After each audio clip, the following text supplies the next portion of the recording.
Hey, I'm Jordan. And I'm Ashley. We're the founders of For the Good, a community created to empower and elevate you to live a purpose-driven life. Our mission is to bring light into our world, and to do so, we have learned that it must start within. We are so glad to have you here with us.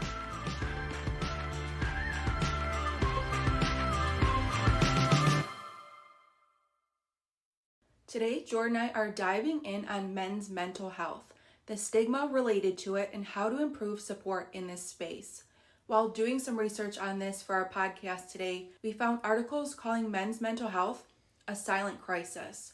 In these articles, it referenced that more than 6 million men in the United States experience symptoms of depression each year and are more likely to struggle with substance abuse, addiction, and die by suicide than women, with men less likely to get treatment. We feel like this is a really important conversation to bring to light and raise more awareness to. So we are going to get started on talking about how our culture and society plays a role in this, because I think that too often our society does teach, especially men in this situation, to man up, or the phrase that we often hear is don't cry like a girl, or just relating all of these different things about talking about how we feel and our emotions to being more of a feminine feature. And as we've learned and talked about, vulnerability and talking about how we feel is not a weakness. And I think that it is time for our society to start switching gears on this, especially when we see how big of a problem this really is. I think a lot of kids growing up from a young age, you're taught as a little boy that you have to kind of grow up quicker than you're supposed to. And I think when you're growing up, there's a lot of focus as a child that you're taught as a child that you have to mask your emotions. And I think people are taught that young girls and women, they're more emotional and they're able to talk about it more. And even when people talk about girl talk is girls getting together and venting and saying all these things. And as guys, you're taught that, well, you just kind of go out with your buddies and you just pretend everything's okay. And we don't necessarily say that exactly, but I think that's what comes across at the most part. So even growing up myself, I think it's hard to escape that, and you think if you're someone who's more emotional or someone who likes to talk about your feelings, that it's just not the way you're supposed to be. So I know I'm someone that's very open and likes to be emotional and likes to talk about what I'm feeling, and I enjoy trying to put that into words and being able to relate to people. But I realized growing up that I didn't have a lot of outlets to really go and be that way or to talk that way. But for me, I did have a couple very good friends growing up that we were able to talk that way with each other. And I can tell you that that meant so much to me growing up, being able to have that relationship with people and being able to share myself and being able to kind of strip everything away and bear down to my bare feelings and share that with someone else. That was a very big way for me to express myself growing up. And I just wish that a lot more kids felt that way and had that outlet to go and just know that they can be more emotional and be more in touch with how they're feeling. Yeah, I think it all really stems back to, a young age that boys are taught, like I said earlier in the conversation, the phrase don't cry like a girl, and kind of teaching them to stuff and tuck these emotions away because it is viewed as something that is a weakness. And I think that obviously men carry that further into their lives and holding those emotions inside when they are feeling hurt or depressed, angry, whatever that looks like for them. And it eventually, over time, when you're putting those negative emotions inside of you and not really having an outlet to get that outside of yourself, it is really just hurting and hindering you as a person. And I think that it's so important, especially in our society, to start teaching these things, that it's okay for, these younger boys to feel like they can come to somebody and feel trusted and talk about these different emotions that they are feeling, because it is obviously showing, statistically that they're struggling a lot more than women, because as Jordan said, it is a thing, for women to get together and talk about how they feel, and you just feel more being able to do so. And it really reminds me of when my dad passed away, 5 years ago.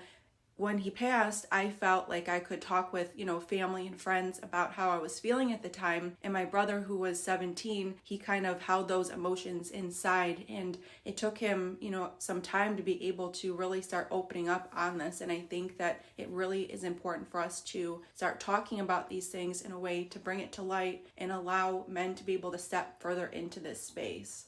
Yeah, I've noticed, especially growing up now, that like I said, am fortunate enough to have a few relationships in my life where I can have those conversations with male friends of mine and male family members. But I also can tell a lot of times that when I am talking to someone who's close to me, or whether a family, friend, anybody, that a lot of times when you can physically see that someone is dealing with something, or there's something going on in their life, it's hard for someone to approach you about it and to open up. So I think someone has to be the conversation starter, because I can tell that in simple conversation, when I'm talking to someone, it never goes there. The conversation never goes to anything deep, or when you ask them, well, how are you doing? How's everything going? It's just, yep, it's good. Everything's good. That's fine. I feel men are very quick to push it away and just say, nope, everything's going to be fine. I'll be fine. If I'm struggling with something or feeling something, it's a temporary thing, but I don't have to deal with this. I don't have to talk about it. Talking about it makes it worse. But that's the biggest lie I think we can tell ourselves, is when you open up to someone, people have this tendency to think that it's a sign of weakness to tell someone that you're struggling and that you're having problems getting over something, or whether it's depression or a substance abuse issue. People are very quick to hide that away as far as they can, because they want to keep up that image that they're fine and everything's going to be okay. But like I said, I can tell when people don't want to get into that conversation. Sometimes it takes someone to say, no, really, how are you doing? And to really not pry, but to give that outlet to say, I know something's going on. I'm here to talk if you want to talk. And a lot of times I've seen that people will open up after that. And especially if you're someone who's gone through it yourself, and you can lead off and say, I've been there before. I've dealt with these things. I think once you break down that first wall, that's when men especially will open up and have that conversation. But I think culture has a long way in going of saying that these things are normalized and are felt by so many, because what most guys are going through, they don't think anybody else is. And even if they read statistics and they see that other people are struggling, they still don't want to talk about it. And they have that feeling that they're going to be looked at a different way if they do. So I think the main thing we have to really focus on is saying just how many people suffer with addiction, with depression, with just feeling not themselves and having off times in their lives. I think mental health is the biggest thing that's been overlooked for so long, but now we're finally starting to come around to this. And it also starts with breaking the stigma that men can't feel a certain way, that they can't be hurting and go through issues, and that they have to hold it inside. And I think once people open up to sharing that with people and figuring out how to get over these ways in a healthy way, in a healthy environment, that's when real change will hopefully start happening. It's interesting too, because we read that a lot of times mental health issues like depression are often seen as, they call it, a sleeper issue, because they're often not accurately diagnosed and treated. Because I read that often when men go into, seek medical attention, with the doctor for maybe an annual checkup or something like that, they talk about their physical symptoms rather than how they're feeling emotionally. So these different symptoms of depression or anxiety or bipolar issues, like all of these different factors, they don't talk about how they're feeling, so the doctors are seeing it as something that is more of a physical ailment. So it is going undiagnosed and untreated, and they're not getting the medical attention that it really deserves and needs, and then it is leading to these other issues that we talked about that are much worse. As a man, especially someone who has had my share of issues with depression, anxiety, I believe those are things that never really go away. And I think the problem a lot of guys have is that if they experience it a little bit, or if they start seeing these signs of it, they hurry up and try to push it away and convince themselves it's not a problem, it's not there. And maybe they're good for a couple weeks, for a couple months, but that problem will always try to come back. When you don't deal with things the right way, it always tries to come back. So I know for me, a big step was not only just realizing things, but talking to people about it, opening up about it, sharing that I was struggling, that I had issues, And that's really the first time I ever started to see things change for me. I know before I really knew what depression looked like or what it was, I don't think we do an accurate job of really saying what it is when people talk about it out in the world. I think, you see someone that goes through a breakup or they go through a hard time in their life, and it's easy for people to just say, well, they're just depressed right now. But even talking about it that way, it's like you think depression is this just wave of bad sadness that comes over for you for, a couple days or a couple weeks, and then you're fine. But that's not the case at all. So I think I had a skewed kind of perception of what that looked like when I started having issues. And for me, I didn't look at it as saying, well, I think I may be depressed and this is something that I can treat, but now I realize it's an issue. For me, I saw that I was changing and that I was becoming more irritable and I was getting angrier, and I had a hard time dealing with people. I didn't want to go out with friends anymore. I didn't want to go out and do anything really. And instead of looking at all these things as signs that something was really wrong, I just internalized it more and said, there's something really wrong with me. Why am I suddenly not a happy-go-lucky, fun person anymore? And when you start alienating yourself, that's when things start getting worse and worse, and you start going down paths of self-medication and trying to do everything to run away from problems instead of face them. And again, I think part of that is because we don't like to open up and say something is wrong. And like I said, when I was someone who never experienced any of these problems, the second I started, my first instinct was, I have to hide this. I can't let people know that I have problems, that I need help with things, or that I go home and I'm just not in a very good place. I have to put on that happy face and that fake smile when I'm out just to pretend that things are okay. One thing that, Ashley and I always look for positives and look for how these things taught us and helped us grow. And just speaking on this today, I think is something that I've been called into, is to be able to tell people that there's a way out of these things, that there's ways to deal with these things. And I can say that, there's been a couple people close to me who in the last couple years have started to have these same kinds of things happening to them and depression issues. And now that I've been around people like this and I've been able to open up that conversation, I've had a couple people in my life really be able to get over these things that they were dealing with in a healthy way, and I enjoy being an outlet for them to talk to so that they have someone who's been in that same boat who can help them through these things. And I think that's the way we all have to be, is to look out for one another. And especially if you're someone who's dealt with this before and you see someone you love going through it, we can't let people suffer in silence anymore. It has to be, all right, I can see something going on. If this person doesn't want to talk about it or is trying to hide away from it, maybe I can be the one who starts that conversation, just to say, I'm here for you if you need to talk. Because sometimes it feels like that falls on flat ears, but really that could mean life or death to someone. That could be the biggest sign that someone, takes, that someone really cares about them and that they have the power to get through this and they have necessary help if they need it.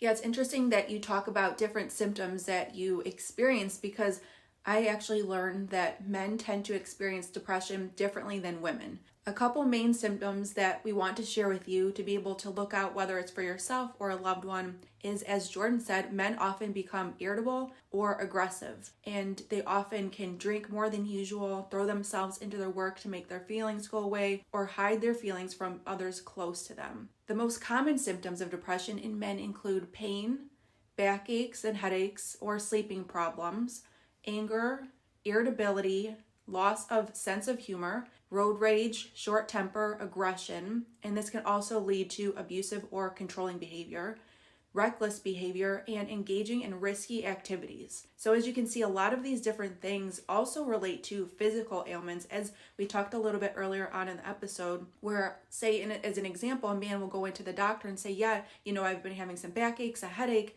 I haven't been sleeping really well, and the doctor is treating them for those things because they're really not mentioning, that they are experiencing irritability or anger. They're kind of thinking of these things maybe relating them to something else and not necessarily to this depression, anxiety, or whatever they are experiencing. So it is really interesting for us to talk about this conversation, as Jordan said, but also to really identify the ways that this can relate to men in this space and getting this out there in the sense so that way, if you are reading these different symptoms and you're thinking yourself, yes, this is something that I really relate to, then you can take this into the doctor or someone else who you trust and really talk about what you are feeling and be able to identify this and help yourself in a more healthier way. I think a good bit of advice is if you are going to go to your doctor or if you're talking to someone in general, we have to learn how to truly express those feelings and how to honestly call it a mental problem. Because like Ashley said, that's exactly what I did is when I went to the doctor and I finally, summoned the courage to say, all right, I'm going to say something, I could tell it did not come out the way I wanted it to come out. What I went in there saying was, like Ashley said, I said, I just feel like I'm tired all the time. I'm, kind of lethargic, but I'm really not sleeping at night. So I think that's the big thing. I know I'm not getting energy because I'm just not sleeping well. And the way I described it, just kind of passed it off that, oh, maybe he's a little stressed out and he's not sleeping. So here's some sleeping pills. And I went down that road with many medications, and what I realized every time was I didn't want a medication. I didn't want something that was supposed to help me sleep better. That's not what the root cause of the problem was. And even if I took something that knocked me out at night, if I woke up in the morning, that's not going to help me because now the bad feelings are there and the bad thoughts are there. We're not treating the actual problem. So what we have to learn is to go in and say, I don't feel like myself. I can tell that my mind is in a different place. I'm not the person I'm used to being. I'm not, the happy, carefree guy. Now I'm stressing about things and I'm lashing out at people. I can tell that my whole mood is changing and that, something just makes me not feel like myself. If you are able to express it in a different way, I think that's going to help people to see that this is more of a mental problem and not, like Ashley said, like a sleeping problem or I have a little bit of pain. I think there's most times a lot of, things that lead back to that root problem that something's really wrong mentally, and we have to learn to treat that problem first. And I think in treating it mentally and treating it as depression or if you just need to talk to somebody and you unravel your problems there and figure out how to deal with them, that's how we're really going to solve the issue. Yeah, and I think that as you were talking, it reminds me that mental and physical are so, correlated that when you are filling yourself up, with positive things and healthy coping mechanisms internally, that is going to reflect on yourself externally. So it is common, as you can see, to when you start to feel, something negative inside, that is coming out in different ways, as, Jordan said about the pain and not sleeping well, that it is trying to get itself out in another negative outlet. And I think too that it's really important for us, like I said, to talk about the symptoms and being aware. And we also learned that men who are depressed, they may not cry or talk about their feelings or even hint that they're thinking about suicide. They're going to try a lot more harder to be able to really hide their symptoms. And as a result, they can get, as we talked about, angry and aggressive, and they're more likely to seek that relief through alcohol and drugs. If you're worried that someone you care about may be struggling, or you think that you yourself needs help, here are a couple signs to indicate to look for outside assistance. This can be a change in mood, difference in work performance, weight changes, sadness, hopelessness, physical symptoms such as headaches and stomach issues. If you recognize any of these symptoms in a loved one, remind them that asking for help is a sign of strength rather than a sign of weakness. And it is 2020, so we have a lot of resources available, and this can look like going into a group setting or even one-on-one. And as Jordan talked about earlier, it definitely helps to be able to have someone in your life that you can trust to be able to really open up and vent and come to in these different times when you are feeling something in this way, to be able to support and uplift you. As we talked about earlier, it is so incredibly important to have these conversations, and I really always admire Jordan for opening up and stepping into this space. Since we started dating 5 years ago, this has been something that I've always really loved about him, is that we can have these kinds of conversations, and whatever he's feeling, he knows that he can open up and talk with me about it. And it is really beneficial to be able to open up and talk about these things and really enter into a space of the hope and healing that you need, rather than holding on to any hurt that you have experienced along the way. Yeah, something Ashley talked about was, when her and I got together, I can say that I was not in a very good place. And, as I mentioned before when I talked, that when you start having, these issues and these problems arise in your life, you want to hide away, you want to push everyone away, you want to pretend everything's okay. So instead of going out and being with people, you think in your mind, if you push people away and they just don't see you, that they'll think you're fine and everything's okay, you're just not around for a while. But that's a big sign that people should see too, is if someone is regressing and kind of distancing themselves from friends and family and the things they love, that's a big sign in itself. And I can say, when Ashley and I got together, that I tried to kind of push away, and for a time, I just didn't think I deserved her. I didn't think I deserved actual happiness, and I was afraid I would screw it up and I would sabotage it if it got too good.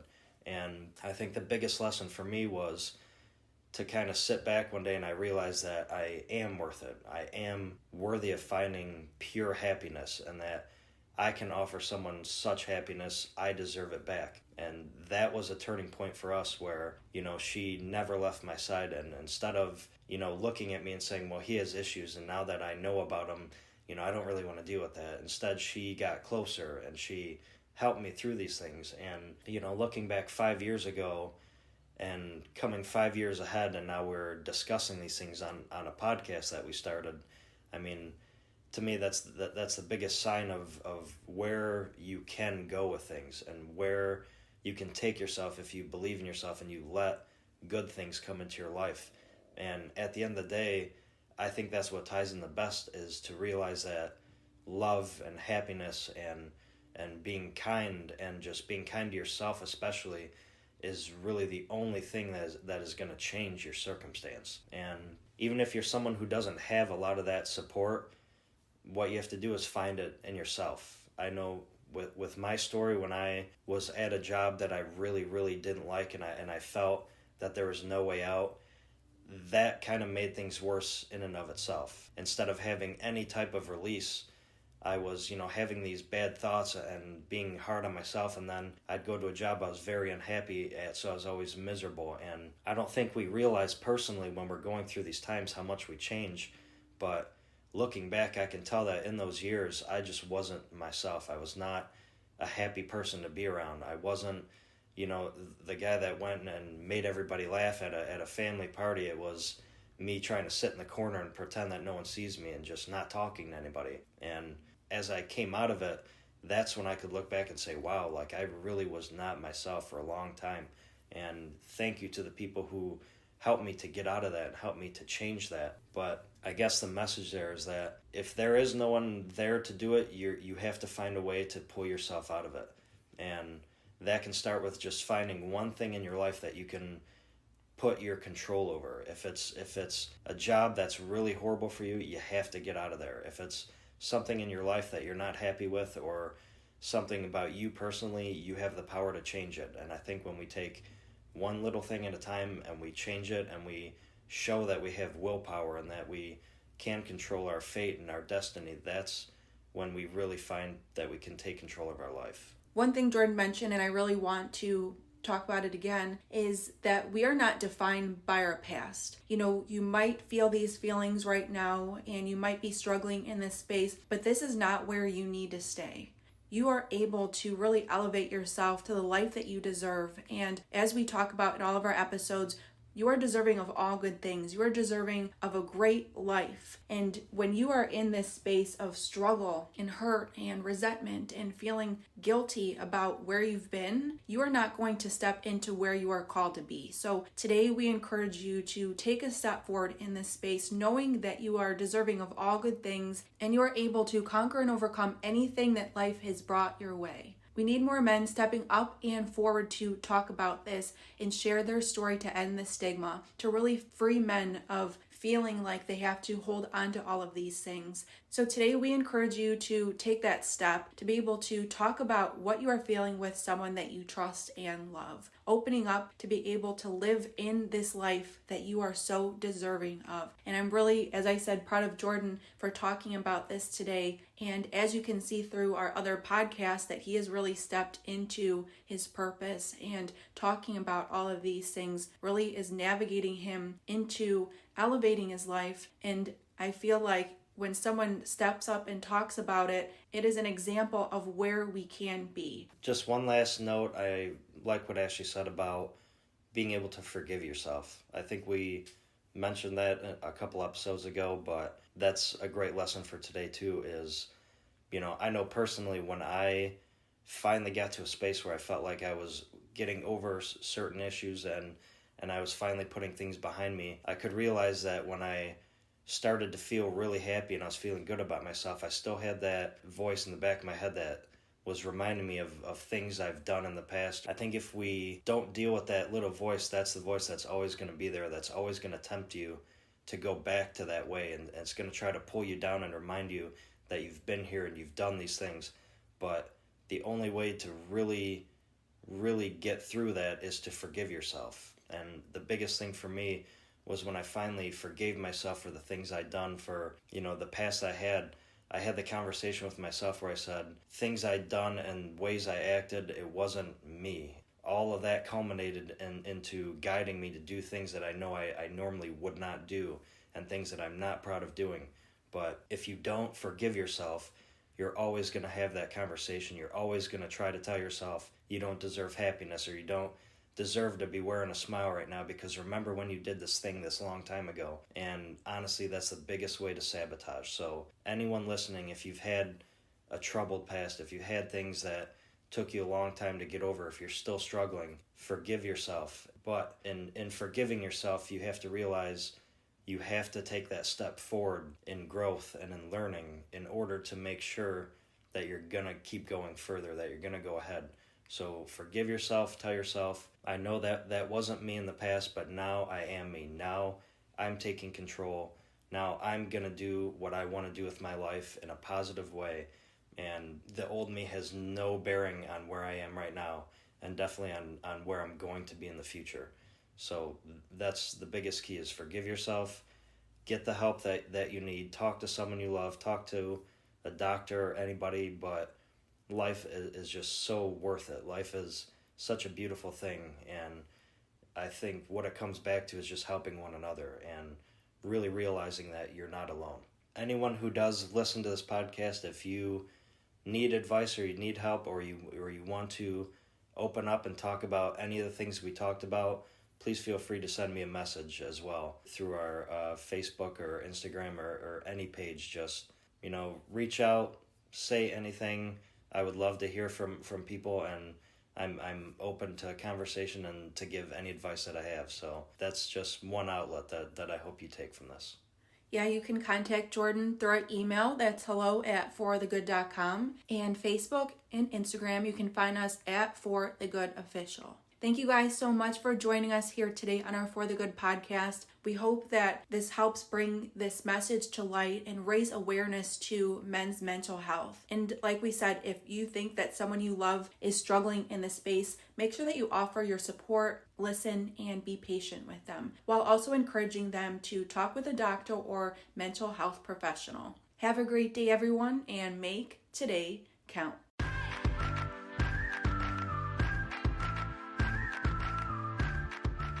Thanks for joining us at the For the Good podcast. We would love to connect with you. Join us on Facebook and Instagram at For the Good Official, and our blog at forthegood.com. And be sure to subscribe to our podcast so you never miss an episode. Remember, a positive mindset is the beginning of true happiness, not just for the good of the individual, but for the good of the world.